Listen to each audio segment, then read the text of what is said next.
Hey everyone, it's Jamie from Independent Street Tarot and Seasons and Ritual and Cosmic Softness, and we're here to talk about this beautiful full moon that's happening in Leo today.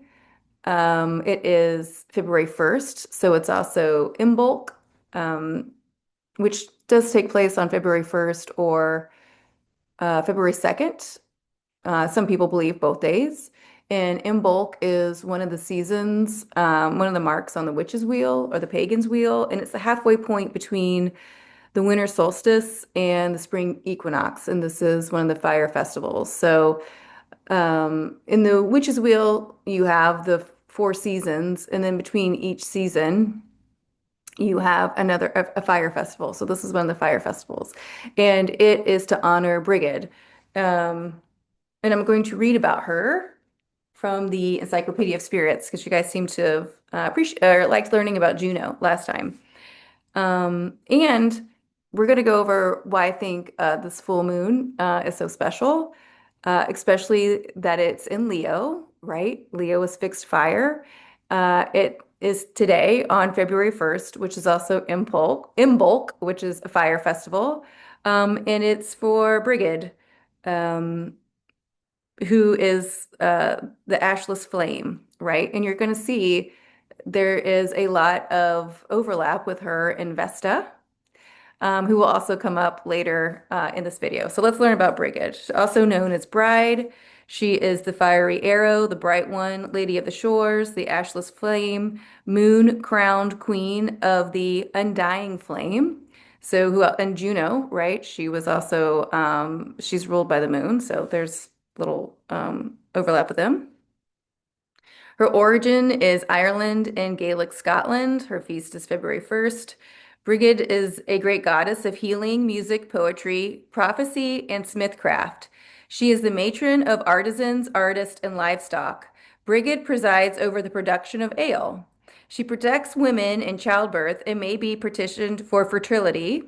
Brigid has dominion over wisdom, education, and learning. She is associated with sacred fires and holy wells. Brigid is the daughter of Dagda, and I'm not pronouncing this correct, thus a member of the Tuatha De Danann, but she transcends classification. She is a symbol of Ireland, emblematic of the modern Celtic revival, amongst the most beloved spirits of the 21st century. Brigid is a master shapeshifter. Not only is she able to change the physical form in which she manifests, she's able to transform herself to meet the needs of devotees. Thus, Brigid was never forgotten or suppressed. Nor was she demoted to the status of fairy queen or tragic heroine, as were so many of her fellow goddesses. Instead, Brigid made the transition to Christianity, evolving into Saint Brigid. When Scots and Irish indentured servants were transported to the Caribbean, she further evolved into Madame Brigitte, Voodoo, Iowa. Brigid is the mother of invention. Among her creations, she allegedly made the very first whistle, intended as a nocturnal alarm to keep women safe from sexual assault, an early persecutor of the Take Back the Night movement. Whistles may be blown during rituals to invoke Brigid's aid. Her favorite people are poets, writers, midwives, artisans, snake charmers, and especially smiths. Her manifestations appear in any phase of womanhood, maiden, matron, or crone. She manifests as a column of fire or as a woman with a white pillar of fire emerging from her head. Brigid may also manifest in the form of a snake. She is sometimes depicted with a serpent wreathed around her head. Her attributes are cauldron, spinning wheel, metalworking tools. Her elements are fire and water. Her animals are pure white bulls, a white cow with red ears, horses, wolves, pigs, and snakes. Her birds are the swan and the vulture. Her tree is the oak, and her number is 9, which is 3 by 3. It says Imbolc, celebrated on the 1st of February, is the festival of new beginnings and Brigid's birthday. Brigid is also venerated in other parts of the Celtic world on February 13th, which is very close to February 14th, St. Valentine's Day. Places. Brigid possessed an ancient temple with an internal flame, just like Vesta. and a miraculous healing well at Koldar. So Vesta was only with the flame. She wasn't with the healing well. So Brigid possessed an ancient temple with an eternal flame and miraculous healing well at Koldar. Some scholars speculate that it was originally a snake shrine.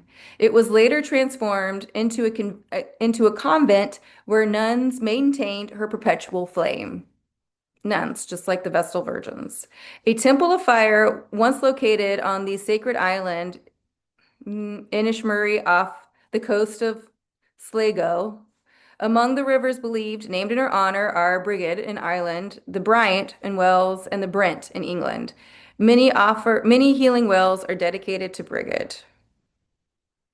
So where it says some scholars speculate that it was originally a snake shrine, right? And it's important to remember this when we think of St. Patrick, who is venerated because he removed all the snakes from Ireland. So you guys do the math, right? Um, but it is important to know about Brigid. Understand she, again, celebrates all things women, but artisans, creators, smith work, in that she too was known as the eternal flame. And actually, she's more venerated than the Virgin Mary in Ireland because she is so ancient. I'm going to share the screen real fast. Oops, hold on, I didn't do it. I've got to pause this and then bring up the other one. One sec. Okay, we got it back. So it's important to see the overlap with these goddesses that predate Christianity, and see how they were either written out or folded in. And with Brigid, she became Saint Brigid. And one of the beautiful things about Imbolc, so Imbolc is a fire festival, and it is the idea that the earth is starting to awaken from winter, which I think is a really good thing to think about, especially for all my friends up north who are under, I'm exaggerating, 40 feet of snow, or anyone else that's got a lot of snow.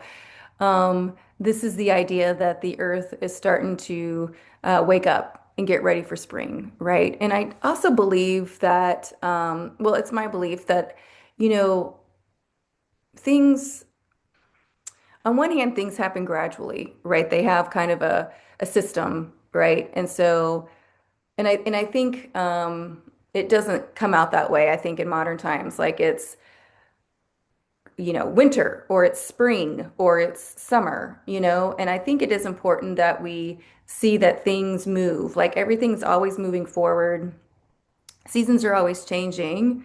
And it's nice to have these festivals and reminders and to give thanks to Brigid, or even when we, do the moon cycles, to see that things are moving forward. There is always some change, that we're not stuck. There are cycles, things are waking up. So if you're looking out and you're just seeing mountains of snow, you can maybe meditate or take a minute and connect with the center of the earth, and see it that it is starting to rev up because we are moving towards spring. So keep that in mind too when talking about when you think about Imbolc or some of these other festivals, but also studying the ancient goddesses that are often invoked with these festivals. Okay, so now we're going to share for the full moon that's happening today. Okay, friends, and you'll see the moon is over in Leo at 13 degrees, and the sun is at 13 degrees of Aquarius. Again, the number 13 is associated with how many menstrual cycles women get a year. It then became synonymous with an unlucky number, right? And these are the ways that Christianity, patriarchy writes just women out of history, but also just like natural cycles out of history. And it's really interesting too, because the sun, as you can see, is at 13 degrees, and Vesta, the ancient flame, is at 11 degrees. And so I just think this is a really strong time, and I know I talk about this a lot, but it is this remembrancing of this. It's not even a remember. Well, I guess it can be a remembering, but it is this time of this matriarchal energy coming back on the planet big time, and it's not going anywhere. The moon is there at 13 degrees of Leo. Leo is fixed fire. Leo rules the heart. The sun the sun is still in a conjunction with Mars, as you can see. Vesta is in a conjunction with Mars. And we have to remember, and I don't know if I've mentioned this, but Mars and Venus cannot be seen in the night sky or the normal sky right now because they are under these rays of the sun. So maybe I did talk about it for a little bit, but and this maybe started a couple months ago. So we have again happening in outer space astrologically, Mars and Venus touring with the sun, going under this immense transformation, right? That we can't see that's happening.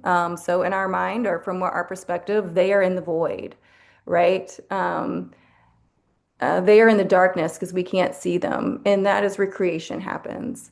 So both Mars and Venus, our masculine and feminine, have been in this creation period now for, I'm going to say a couple months. I didn't look to see when one of them reappears. I can put that in the notes. In right now, so Mars is speaking to Vesta. Mars is speaking to Pluto. The sun is still speaking to Venus, right? And Venus, as you can see up there, is conjunct Mercury. So they're still in this deep conversation. Um, in when we have this idea of opposites, right? So we have fixed air and fixed fire. Before they would, opposites attract, it's never going to work. And I always see things as opposites. It's giving us that exact tension we need in order to move forward. Like if you think that if you have a friend and you're exactly the same and you guys just like loaf around, right? But you have this other friend that kind of motivates you, right? And gets you into that good groove. That's how I see opposite signs on the zodiac wheel. I think they work together very well. And so we have this fixed energy that has been transforming. I mean, especially over the last 7 years with Uranus that rules Aquarius in Taurus for 7 years. And you can see, can you guys see Taurus? Yeah, Taurus is up there kind of to me, it's to the left. I don't know if it's right there, but it's a circle with the two, what looks like little horns. So that's Taurus. And you guys can see Uranus in there is at 27 degrees. And the RX by that is retrograde. But on February 3rd, she will turn direct. Okay. And so we have all these big energies. And so this is a lot of change. All the personal planets, in Aquarius right now, it's not surprising that we have marching in the streets. Aquarius wants freedom. Aquarius is the rebellion. And now it's being lit up in Leo, and it's asking, the moon is asking, where does your heart lie? What is important for you? What is it that you want to nurture if you're thinking of, Lucky 13? What is it that you want to grow? What cycle are you in at this time? So, I always say, like, this is a big full moon, right? There's a lot of, symbolism here, the fact that it's on February 1st, the fact that it's on Imbolc, this Earth is lighting back up, the fact that the Earth, Uranus in Taurus, and Taurus represents, Taurus is the Earth, Uranus turns direct on the 3rd, still in the energy of this full moon. And I would even say the energy of Imbolc, right? It gets relit to start going, to get out of Taurus. In understanding that Brigid, who is celebrated, who is the healing waters, right? Aquarius is the water bearer, right? Which confuses people with the energy, but she's known as the water bearer. And here we have Brigid with her healing waters at 13 degrees of Aquarius. So this is a really, I hope you guys can use this as a healing moon. I hope it's reigniting things in yourselves. I always see Leo. I see Leo as the solar plexus. Um, that's our self-esteem. That's how we show up. The solar plexus is yellow. Um, this is, I'm trying to get my thoughts so it says this, but this is the time that we are finding our voices. This is the time where we do see things have changed and how they're going to change moving forward. This is the time to start to feel comfortable within ourselves, right? Aquarius is the individual first and then the community. And that's why individuals are showing up for their communities. That fixed fire in Leo, right? That's the strength card, you know, and the way that the strength card is portrayed is that woman is calming the lion.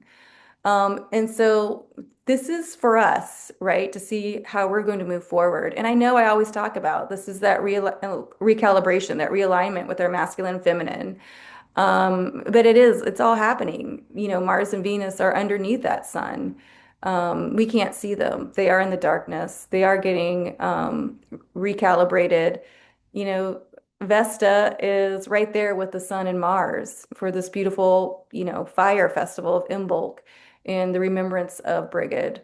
And remembering the earth is like, and it's a good, you know, things seem really bad now, you know, things are seem really bad. And this is a reminder, right? The flame is still here. It can never go out.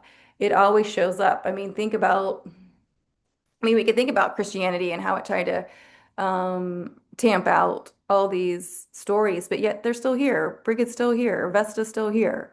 Juno's still here. Jupiter, he's still here, you know? Um, and so it's important to see the things that are true will last, um, which is good because we want these fixed signs to hold truth. We want them to hold integrity. I always say the fixed signs are like the temples. That's where we go to reset, right? You go to Scorpio, you go to Taurus, you go to Aquarius, you go to Leo, and to get us recalibrated to keep going forward. So I think that's it for today, you guys. There's a lot of information on this moon. I think it's a very beautiful moon. Um, if you guys are feeling, you know, it's the, you know, wheel of the year or the wheel of fortune, right? So the things that leave, new things will come in. So I hope you guys start to see these cycles. I really hope too that I'm speaking the importance of relearning um, ancient goddesses. You know, learn about Brigid, learn about Vesta, learn about Juno, learn about Kali Ma, learn about Hathor.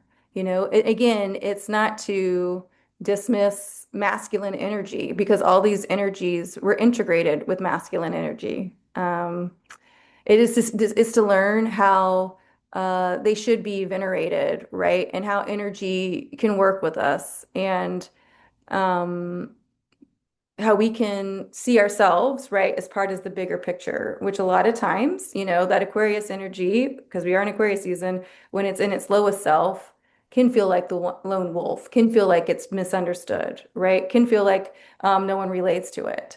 And so when we remember these things that we're all part of the big picture, you know, that Aquarian energy really starts to show up. It really starts to shine. It really starts to understand how it does love itself and how it does fit with the community.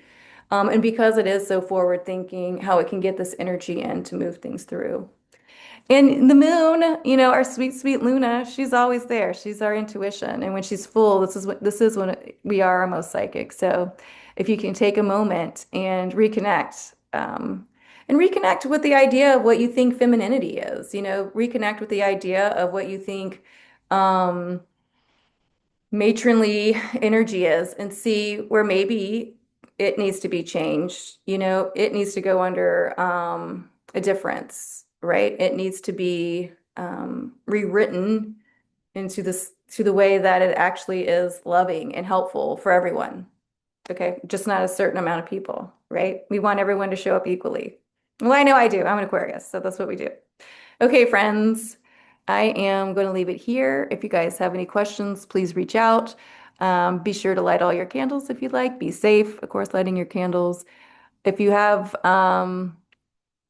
if there's something that I talked about in the video and you want to know more about it, and if I can put a link to it, just let me know. All right, I'm going to leave it here. I hope you guys all have a happy full moon and stay warm, and I will talk to you soon.